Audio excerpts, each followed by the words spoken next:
ABN channel Radhakrishna గారు జగన్ గారి గురించే దుష్ప్రచారం చేస్తూ ఉంటారు.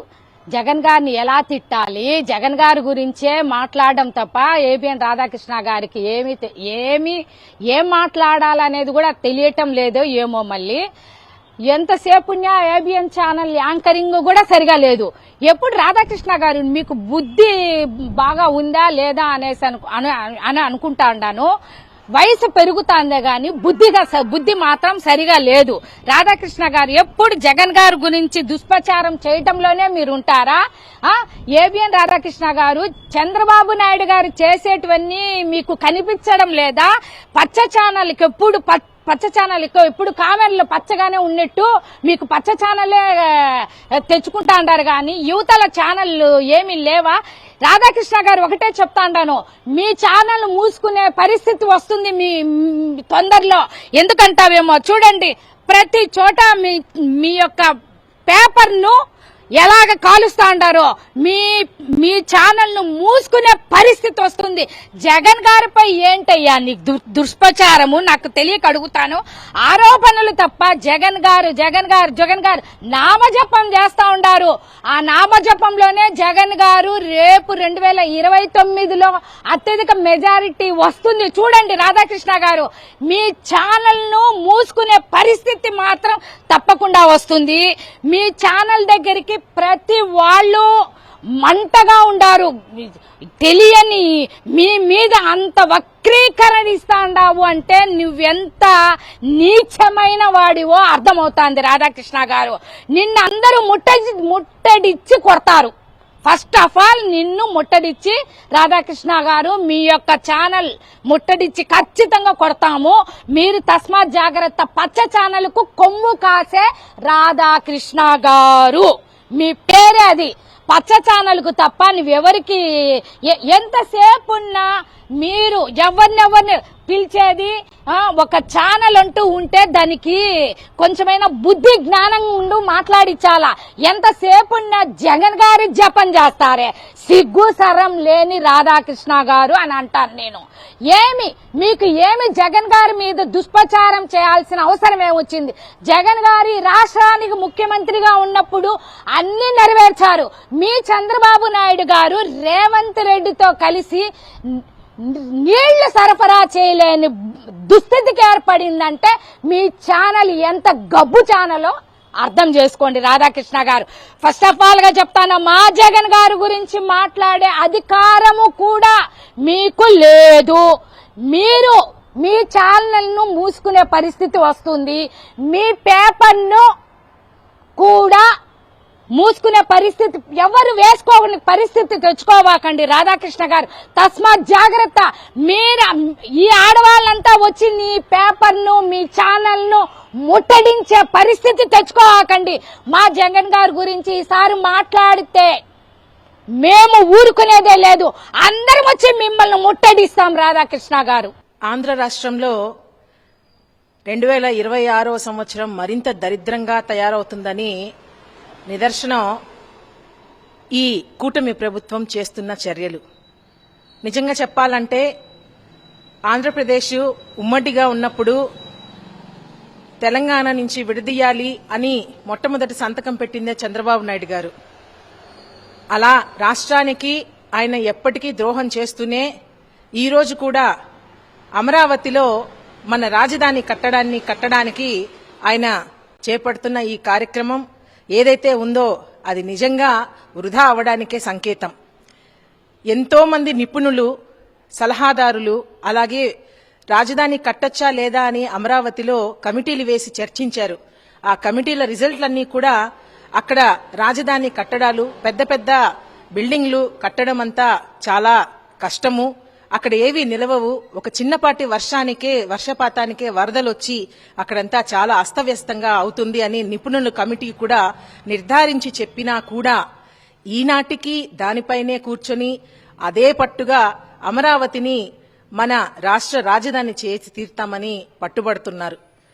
ఎందుకు అంటే ఈ రాజధాని పేరుతో గత హయాంలోనే వాళ్ళు అక్కడున్న భూములన్నిటికీ రేట్లు పెంచి అక్కడున్న రైతుల దగ్గర భూములన్నీ కొనుక్కొని అక్కడున్న మంత్రులకే వాళ్ళు ఇది రేట్లు పెంచి ఈ భూమిని ఒక దందాలాగా చేశారు.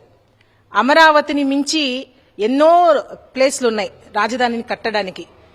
జగన్ గారు గత ప్రభుత్వంలో ఉన్నప్పుడు ఆయన సలహా ఇచ్చి 3 రాజధానులు కడితే తప్ప ఆంధ్ర రాష్ట్రానికి మేలు జరగదు అనే ఉద్దేశంతో న్యాయ రాజధాని ఒకటి, అలాగే ఆర్థిక రాజధాని ఒకటి, ఇలా 3 రాజధానులుగా ఆయన విభజించి ప్రతి ఒక్క ప్రాంతానికి న్యాయం చేయాలన్న ఉద్దేశంతోనే ఆయన ఈ సలహాని ఉద్దేశించి పనులు ప్రారంభించారు. దురదృష్టవశాత్తు ఆయన అనుకున్న కార్యక్రమాలు ఏవీ చేయలేక ఈరోజు మళ్లీ కూటమి చేతికి రాష్ట్రం చిక్కింది. ఇవి ఇలా ఉండగా చంద్రబాబు నాయుడు గారు ప్రజలకు చేసింది ఏమీ లేదు, అలాగే ఆంధ్ర రాష్ట్రానికి చేసింది ఏమీ లేదు. ఆయన ఎప్పుడూ కూడా ఆయన సొంత లాభమే చూస్తారు. ఆయన చుట్టూ ఉన్న ఆయన కులపోళ్ళ, ఆయన మంత్రుల వీళ్ల స్వలాభం కోసమే ఆయన పనిచేస్తారే తప్ప ఎప్పుడే కానీ పేద ప్రజలకి న్యాయం చేయాలి, మహిళలకు రక్షణ కల్పించాలి, లేదా విద్యార్థులకో ఉపాధి లేకుండా ఇబ్బంది పడుతున్న యువతకో ఉద్యోగాలు ఇప్పించాలన్న దిశలో ఏ రోజు ఆయన ఏ నిర్ణయము తీసుకోలేదు. కేవలం సంపాదించి వాళ్ల మంత్రులకి నింపడం, ఇది తప్ప వేరే ఏమీ లేదు. ఇదిలా ఉండగా ఆయనకి తొత్తుగా పనిచేస్తున్న కొన్ని పత్రికలు ఇంకా దీనికి ఆజ్యం పోస్తున్నాయి. ఉదాహరణకి ఏబిఎన్ ఛానల్, ఇది ఏబిఎన్ ఛానల్ అని చెప్పడం కన్నా సిబిఎన్ ఛానల్ అని చెప్పుకోవచ్చు. సిబిఎన్ అంటే చంద్రబాబుకి భజన చేసే ఛానల్ అని క్లియర్ గా అర్థమవుతోంది. రాష్ట్రంలో ఈరోజు అన్ని ప్రాంతాల్లో కరువులకి కష్టాలకి అల్లాడుతున్నారు ప్రజలు. ఇచ్చిన హామీలు ఏవి ఒక్కటి నెరవేర్చక యువతంతా రోడ్డున పడ్డారు. ఉద్యమాలు, నిరసనలతో రాష్ట్రం అంతా అల్లాడిపోతోంది.